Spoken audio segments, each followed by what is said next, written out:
Talk us through the plan you're outlining. You've written, of course, to the Premier. And what you're talking about is some sort of bubble that takes in Albury-Wodonga. How would it work? Would there be a hard border around the bubble, that is the border of Wodonga and Aubury?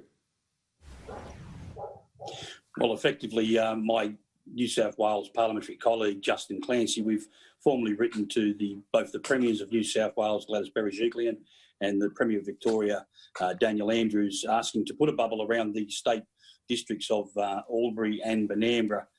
Effectively, that would allow businesses to open, kids to get to school, free movement across the river, which is quite an impost on us, on our whole economy.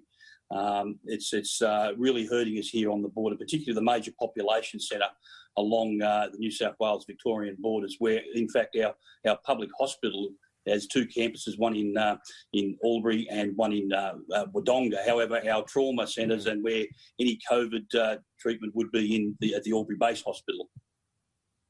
So the workers that are being stopped at the moment, I mean, there has been talk about exemptions for necessary workers. Who is getting stopped right now from this type of travel that you think really needs to be able to travel between Aubury and Wodonga as a must?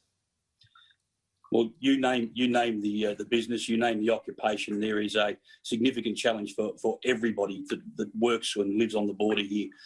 Significantly, there are significant policy disconnect with New South Wales and the government, getting an understanding where for the last 50 years of public policy here on the border here is we are intrinsically, economically, our jobs, we all are the same lot regardless of whether we live or work in New South Wales or Victoria. And that's by public policy designed by successive governments over the last 50 years. So, you know, the problem is this is a government-created situation, particularly here for us in the major population centres of Albury and Wodonga. And we're just asking to put a bubble around it and allow us to get on with our lives and livelihood, whether it's agriculture, whether it's... So I just want to know how that works, though. We're talking about shifting the border to Wodonga, so nobody goes north of that, because obviously you understand the concern about anything coming from Victoria into New South Wales, given that New South Wales seems to have put a clamp on things. Yeah, well, what we're asking for effectively is for Daniel Andrews to lift, put a harder ring around metropolitan Melbourne and those heavily affected areas, because look, Albury-Wodonga is not like Geelong, Bendigo, Ballarat. They are more or less satellite cities of Melbourne, whereas we're quite significantly removed from that area. And what we need and we're asking for is to tighter control in Victoria, to not allow people to come up to this part of regional Victoria. And we're asking to allow people that live on either side of the river to be able to conduct their business, whether it be in around the electorates of Albury and Wodonga.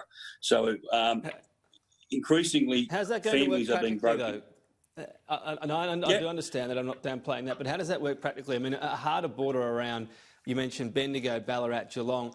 How are police going to have the resources to ensure that happens? I mean, you're talking about hundreds and hundreds of kilometres. Is that going to be really difficult to do, if not impossible? People will get through, and once they get to Albury-Wodonga, if there's no hard border anywhere there, they can keep going all the way up into New South Wales. Well, the thing is having being probably principally a policeman most of my working career before I got involved in politics, is that police are very efficient in their methods, moving and making them more mobile. The technology in police cars, including the ANPR systems, I think that with police intercepting more and more people, the message would get around that if you are doing the wrong thing, you are going to be caught here if you're travelling or transiting through this particular part of the New South Wales Victorian border.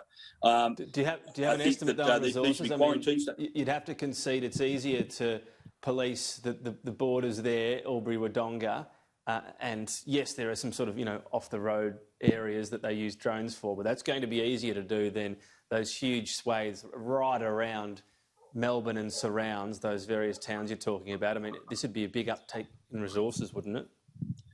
Oh, look, there'll be an enormous amount of what-ifs and buts and things like that. But, you know, I think that governments need to have a bit of confidence in its economy and its communities here around this area, is that we have participated, we have behaved ourselves. We haven't had one single COVID-19 case, with the exception of back in March, where there was one family that did travel down to Melbourne, but it was contained very quickly. So that is the only case of live COVID that we've had actually here on the New South Wales-Victorian border at Aubury and Wodonga. But putting that aside is that there needs some quarantine stations on some of the roads north of the border. The putting the resources in, but we're seeing already that rapid response COVID contract tracing teams, there's been advertisements coming into place here, so they'll be up and running here very soon. We've seen some other contingencies in relation to how we can protect this economy and this community to get on with their lives and livelihoods. I think that there needs to be a little bit of trust put in the people of the area in this region here, and make sure that the premiers, with that policy disconnect coming from their departments, that they need to have a bit of trust and faith in us. But I am absolutely confident that this can be done. We need to be can-do people rather than being so risk-adverse as we currently are.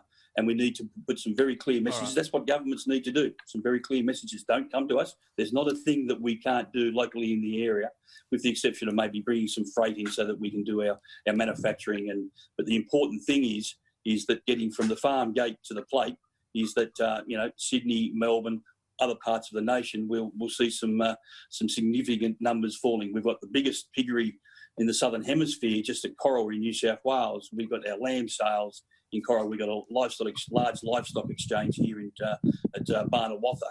So there's a lot of throughput there for primary producers that need to get access in relation to primary production, but also it's just the manufacturing sector. Okay. We have large manufacturing which was bought here by the Commonwealth Government back during the Development Corporation, and we need to support that and the flow on businesses and opportunities there, and people just can't get to work at the moment. Kids can't get to school. All right, yeah, we understand. A lot of difficulties. I do have to wrap up. I'm getting the call in my ear. I do have to interrupt it there, but I understand the issues there, and it could roll on for a while. So, Bill Tilley, appreciate your time today. Thank you. Anytime.